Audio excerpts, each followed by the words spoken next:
नमस्कार मित्रांनो. तर विसरू नको तू मला या मालिकेच्या 27 ऑगस्टच्या एपिसोडमध्ये खूप छान ट्विस्ट बघायला मिळतोय. आणि ट्विस्ट असा असणार आहे की सूर्या वैदेहीला तिच्या घरी सोडतो. सूर्या वरदला न घाबरता वैदेही आत जाण्याची वाट बघतो. वैदेही आतमध्ये जाते. बाबा, आत्या, वरद सगळे तिला विचारतात की तू कुठे गेली होतीस. वैदेही बाबांना पेपर्स दाखवते. बाबा ते पेपर्स बघतात, वाचतात आणि खूप खुश होतात. बाबा म्हणतात, वैदू, अगं आपल्या जमिनीचे पेपर्स आहेत हे. कुठून आणलेत हे तू पेपर्स? वरदला आपला इन्सल्ट झाल्यासारखं वाटत असतं. आपण वैदेहीला शब्द दिला होता, वर्षभरात पेपर्स घेऊन येतो. आणि वैदेहीने लगेच 2 दिवसात पेपर्ससुद्धा आणले. वरद म्हणतो, काय गं, कुठे गेली होतीस? आणि कोणी दिले हे पेपर्स? कसे मिळवले हे पेपर्स? वैदेही काहीच बोलत नाही. तिला फक्त सूर्य आठवत असतो आणि सूर्याचं प्रेम आठवत असतं. आता वैदेही प्रेमाची कबुली कशी देते ते बघणंही तेवढंच इंटरेस्टिंग असेल. तर ह्या सगळ्याची सुरुवात अशी होते की वैदेही गोडाऊनवर येते आणि ती समोर बघते तर सूर्या बेशुद्ध पडलेला असतो. वैदेही मोठ्याने सूर्याला आवाज देते. वैदेहीचा आवाज ऐकून सूर्या शुद्धीवर येतो. सूर्या तिथून पटकन उठतो आणि वैदेहीकडे बघतो. वैदेही साडीमध्ये खूप सुंदर दिसत असते. सूर्या हाताने इशारा करून तिला सांगतो की तू खूप सुंदर दिसतेस. वैदेहीला बघून सूर्याला एकदम ताकद येते आणि सूर्या वामन शेठच्या सगळ्या गुंडांना मारून काढतो. सगळे खाली पडतात आणि बेशुद्ध होतात. सूर्याला तिथे पेपर्स दिसतात. सूर्या ती फाईल घ्यायला जातो आणि वामन शेठ पटकन वैदेहीला आपल्याजवळ खेचून तिच्या गळ्यावर चाकू ठेवतो. वैदेही सूर्याला आवाज देते. सूर्या मागे हे सगळं बघतो. सूर्या म्हणतो, ए वामन शेठ, वैर आहे ते आपल्यात आहे. त्यांना मध्ये घेऊ नको, तू त्यांना सोड. वामन शेठ म्हणतो, आत्ता समजतंय मला, तुझा जीव हिच्यामध्ये अडकलाय का? अरे अडकणारच.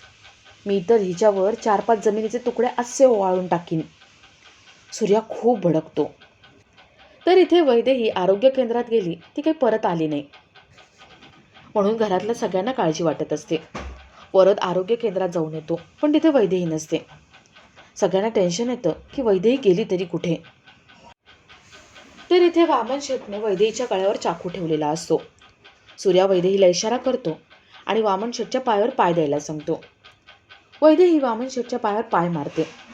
वामन शेठचा हात बाजूला होतो तसं वैदेही बाजूला होते आणि सूर्या वामन शेठच्या हातातला चाकू आपल्या हातात धरतो. सूर्या एका हाताने तो चाकू वाकवतो आणि तोडून फेकून देतो. सूर्या खूप भडकलेला असतो.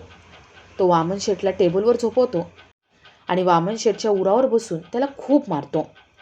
सूर्या म्हणतो, डॉक्टर मॅडमला हात लावलास, त्यांच्या जवळ उभा राहिलास, त्यांची स्वप्नांशी खेळण्याची हिंमत केलीस तू, कसं काय हे सगळं करू शकतोस? सूर्या त्याला खूप मारतो. वामन शेठ बेशुद्ध पडलेला असतो. वैदेहीला भीती वाटते की सूर्याच्या हातून काही पाप घडायला नको. वैदेही सूर्याला ओरडते आणि त्याला खाली खेचते. वैदेही म्हणते, सूर्या, हे काय केलंयस तू? सूर्या म्हणतो, त्याला प्रेमाने मी समजावलं होतं, पण त्यालाच ऐकायचं नव्हतं. प्रेमाची भाषा कळत नव्हती ना. जो या सूर्याला नडला त्याच्याशी मी हा असाच हिशोब चुकता करतो. सूर्या ते पेपर्स घेतो आणि वैदेहीकडे बघतो. सूर्या एका हातात ते पेपर्स आणि दुसऱ्या हातात वैदेहीचा हात हातात घेतो आणि चालत असतो. वैदेहीचा पाय मुरगळल्यामुळे तिला चालता येत नाही. सूर्या वैदेहीला उचलून घेतो आणि तिला आपल्यासोबत बाहेर घेऊन येतो. सूर्या तिला गाडीवर बसवतो आणि वैदेहीच्या जमिनीच्या इथे घेऊन येतो. तर इथे वैदेहीचे बाबा, आत्या वैदेहीला आजच जायचे मुंबईला म्हणून बॅग भरत असतात. ते दोघंही वैदेहीसाठी सगळं आठवणीने भरत असतात. वरदला ते बघवलं जात नाही. वरद ती बॅग फेकून देतो आणि मोठ्याने ओरडतो. वरद म्हणतो, कोणी कुठेही जाणार नाहीये. ही तुमची वैदेही उठसूट बाहेर निघून जाते आणि आपण इथे टेन्शनमध्ये बसलेलो असतो. आणि आता निर्णय काय घेतलाय? मुंबईला जायचा. पण मी तिला मुंबईला जाऊ देणार नाही. आता मी हा विषय माझ्या पद्धतीने हँडल करणार. तिला मी मुंबईला जाऊच देणार नाही. बाबा म्हणतात, पण वरद, तिने निर्णय घेतलाय ना. वरद म्हणतो, ती निर्णय घेते आणि आपण ऐकत बसतो. तिचं असं ऐकलं ना तर आपल्या आयुष्याचं कल्याण होईल. आता वैदेही कुठेही जाणार नाही. वरद खूप चिडलेला असतो. तर इथे सूर्या वैदेहीच्या जमिनीवर येतात. वैदेही विचारते, सूर्या इथे का घेऊन आलायस?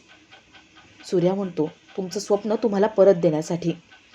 मी तुमच्याकडून 24 तास मागून घेतले होते. 24 तासाच्या आत तुम्हाला तुमची जमीन परत दिली आहे. डॉक्टर मॅडम, मी माझा शब्द पाळला आहे. आता इथून कुठेही जायचं नाही आहे. आता तुम्ही इथे राहायचं आहे आणि स्वतःचं स्वप्न पूर्ण करायचं आहे. मुंबईला जायचं जे डोक्यात घेतलं आहे ना, ते डोक्यातून आता काढून टाकायचं. स्वतःचं स्वप्न जगायचं. सूर्याला खूप लागलेलं असतं. वैदेही आपल्या हातातला धागा काढते आणि सूर्याच्या हातात बांधते. सूर्या विचारतो, हे काय करताय? वैदेही म्हणते, प्रत्येक संकटापासून रक्षण व्हावं म्हणून आत्याने माझ्या हातात बांधला होता.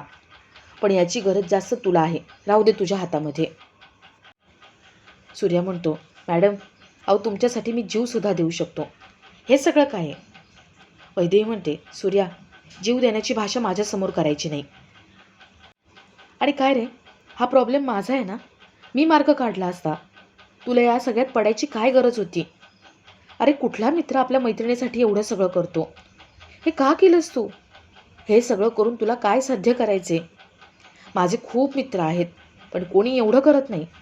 कुठलाही मित्र आपल्या मैत्रिणीसाठी एवढं करत नाही. मग तू एवढं का केलंस? स्वतःचा जीव धोक्यात का टाकलास? सांग. सूर्या म्हणतो, डॉक्टर मॅडम अहो एक मुलगा एका मुलीसाठी इतकं सगळं का करतोय हे अजूनही कळलं नसेल ना, तर मग आता ऐका. तुमच्या चेहऱ्यावर हसू आणण्यासाठी मी हे सगळं केलं. तुमच्या डोळ्यामध्ये मी पाणी अजिबात बघू शकत नाही. तुमचं स्वप्न पूर्ण करण्यासाठी मी काहीही करू शकतो. तुमचं स्वप्न आता माझं स्वप्न बनलंय आणि तुमच्या स्वप्नासाठी मी जीवसुद्धा धोक्यात टाकू शकतो. आता तुम्हाला प्रश्न पडलाय ना, एक मुलगा एका मुलीसाठी इतकं सगळं का करतो? विचारा, स्वतःच्या मनाला विचारा. आपण खरंच मित्र आहोत का त्या पलीकडे काही नातं आहे? आणि जर उत्तर आलं की आपण मित्र आहोत, तर काही नाही. मग जा तुम्ही मुंबईला. मी पण तुम्हाला अडवणार नाही. जा, तुम्ही मला विसरून जा आणि मी पण तुम्हाला विसरून जाईन. सूर्य वैदेहीला बाजूला ढकलतो आणि लांब उभा राहतो.